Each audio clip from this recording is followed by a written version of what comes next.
paz do Senhor Jesus, que Deus continue abençoando a cada um dos meus irmãos, as suas casas, as suas famílias. Eita! Estamos aqui hoje junto aqui na rádio, direto do trono de Deus, para louvar, glorificar e exaltar o nome do Senhor. Também quero aqui deixar o convite a todos os irmãos para que hoje à noite, às 10 horas, a partir das 10 horas da noite, estaremos hoje aqui no Campo Novo, aqui na Assembleia de Deus, do Ministério Fortaleza, na direção do pastor Ângelo. Nós estaremos na grande vigília. Você é o nosso convidado para estar junto conosco, adorando, louvando, bendizendo e glorificando o nome do Senhor. Então, os irmãos são convidados em Cristo Jesus para estar conosco, para a glória de Deus. Também quero deixar uma palavra aos nossos corações, serei rápido, breve, para a glória de Deus. Eu quero meditar junto com os meus irmãos o Salmo de número 40, o verso 1, 2 e 3, que diz: esperei com paciência no Senhor, e Ele se inclinou para mim e ouviu o meu clamor. Tirou-me de um lago horrível, de um charco de lodo, pôs os meus pés sobre uma rocha e firmou os meus passos. E coisa maravilhosa é o verso 3, que diz: pôs um novo cântico na minha boca, um hino ao nosso Deus. Muito verão, temerão e confiarão no Senhor, para a glória de Deus. Meus amados irmãos, eu gosto muito do Salmo de número 40, que Davi, ele expressa plena confiança no Senhor. Davi expressa que a esperança em Deus vale a pena, porque muitos hoje já não crê mais que Deus vai o socorrer ou ajudar, fica até questionando aonde Deus está. Mas Davi não ficou questionando. Davi usou os princípios bíblicos para vencer no dia da adversidade. E aqui eu quero meditar junto com os irmãos nesse salmo para a glória de Deus. E quando nós lemos o salmo de número 40, Davi mostra totalmente a sua confiança em Deus. No verso 2 mostra a situação que Davi estava e mostra também o agir de Deus, que ele diz: tirou-me de um lago horrível, de um charco de lodo, e colocou, pois, os meus pés sobre uma rocha e firmou os meus passos. E aqui, meus amados irmãos, este lago que Davi está falando é como se fosse um pântano, como se fosse uma areia movediça, aonde a pessoa vai caminhando com fé, ela se depara com aquela situação, e quando coloca os seus pés ali, ela começa a afundar, ela tenta buscar o socorro de um jeito, ela tenta sair do outro, mas quanto mais ela se movimenta, quanto mais ela tenta escapar daquela situação, mais afundando ela vai.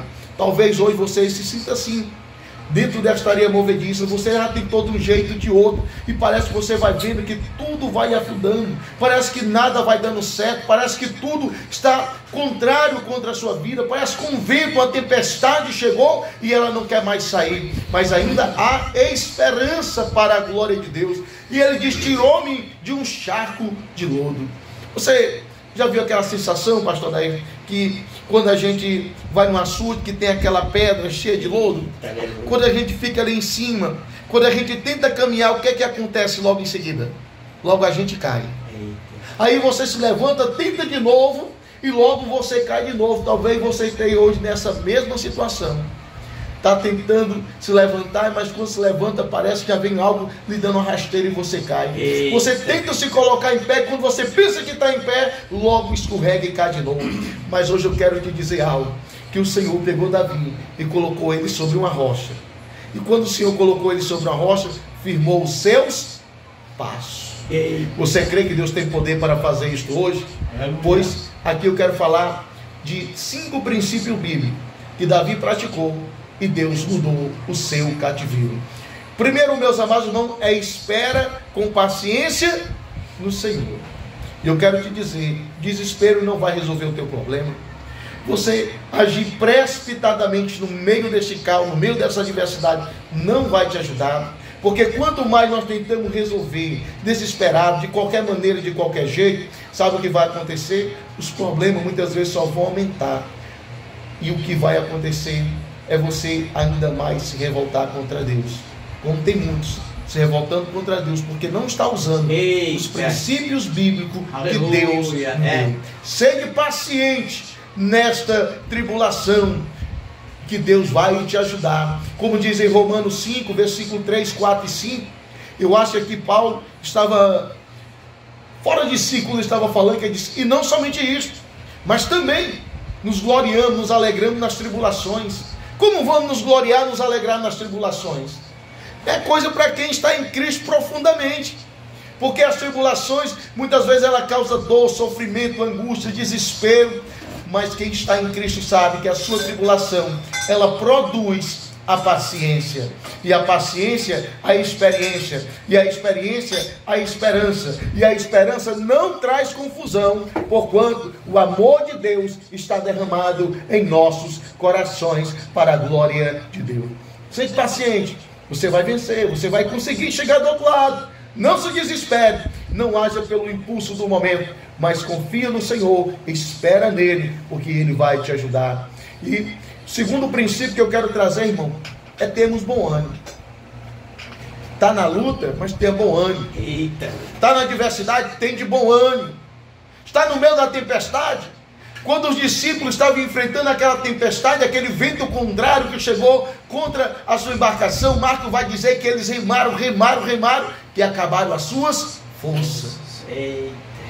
Vou dizer uma coisa para vocês: se nós remarmos contra as marés desta vida, contra as tempestades desta vida com as nossas próprias forças, você sabe o que vai acontecer? Vai esgotar os nossos limites, vai esgotar a nossa força. E quando isso acontece, o medo entra, a incredulidade entra, porque Jesus, na quarta vigília da noite, eita glória, você gosta de vigília, meu irmão? Você gosta de vigília? Hoje tem, viu? Eita glória a Deus. E na quarta vigília da noite, dirigiu-se Jesus para eles. E eu quero te dizer algo: a tempestade que parou os discípulos não pôde parar Jesus. E aquilo que está te parando hoje não pode parar Cristo. Aquilo que tirou nossas forças, aquilo que nós chegamos já no limite, para Cristo, isso é apenas um detalhe para a glória de Deus. Então aquilo que nos para não pode parar o Senhor Jesus. Enquanto os discípulos estavam parados no meio da tempestade, Jesus estava caminhando sobre ela para a glória de Deus. E na quarta vigília da noite, quando Jesus chegou perto deles, olha só o que é que a tribulação, a adversidade ela faz. Os discípulos gritaram com medo, dizendo: é um fantasma. Às vezes Jesus aparece para nós. Às vezes Jesus aparece para nós. Mas sabe o que é que acontece, irmão? Às vezes a gente nem acredita mais que Jesus já chegou para nos socorrer. Tem muita gente assim, é Jesus aparecendo e ele... Não é Jesus. É Jesus. E nós podemos ver que a primeira vigília da noite, meus amados irmãos, está ali de 6 às 9 da noite. A segunda de 9 às 12, a terceira de 12 às 3 e a quarta de 3 às 6 da manhã. Eita glória a Deus! Você está fazendo alguma vigília, irmão? Você está participando de alguma vigília? Porque Jesus ainda caminha em direção aos seus servos. E a palavra que Jesus falou lá em Mateus 14, se eu não me engano, no versículo 27, a primeira coisa que Jesus disse para o discípulo foi esta: ó, ele não parou a tempestade, porque às vezes a gente quer que Jesus pare a tempestade, assim não é? Às vezes a gente quer que Jesus faça logo calmaria. Mas Jesus chegou só dizendo assim uma palavra que mudou o cenário todo. Entende? Bom? Sou eu, não tem mais. Jesus não parou a tempestade, mas liberou uma palavra profética e o cenário mudou. O que muitas vezes nós precisamos no meio da luta é sermos pacientes e termos bom ânimo para a glória de Deus, e o Senhor dos Exércitos vai nos abençoar. Então tem de bom ânimo, libera essa palavra profética hoje sobre a tua vida. Tem de bom ânimo, e ele diz: sou eu, acalma-te, acalma o teu coração, descansa nele, porque ele diz: não tem mais. Como diz Isaías 41 versículo 10, não temas, porque eu sou contigo. Não te assombre, porque eu sou teu Deus. Eu te esforço, eu te ajudo e te sustento com a destra da minha justiça, para a glória de Deus. Isto é para quem crê. E lembrando que esta palavra é para quem é fiel a Deus. Não é para quem anda praticando o pecado, na mentira, no engano, nas contendas, não. É para quem é fiel a Deus. Espera nele. Tem de bom ânimo, porque ele diz: sou eu, não temas, porque ele vai te ajudar para a glória de Deus. Então tem de bom ânimo. Eu poderia citar várias e várias passagens de bom ânimo, como diz em João 16:33, e tendo-vos vos dito isso. Quando Jesus disse para ele, e tenho-vos dito isso, para que em mim tenhais paz. Preste bem atenção, irmão, que muita gente só cita essa segunda parte. No mundo tereis aflição, mas tende bom ânimo. Eu venci o mundo. E muitos acrescentam dizendo, né? E nós venceremos. Não é o que o versículo diz, mas eu também creio, porque lá em Romanos 8, versículo 37, nos fala isso, para a glória de Deus, que nós venceremos se nós suportarmos e esperarmos em Cristo Jesus. Então tem de bom ânimo. Terceiro princípio que eu quero colocar, irmão, é a sabedoria de Deus no meio da adversidade. Sabe o que está acontecendo? Muitos estão perdendo guerras, vitórias. Sabe por quê?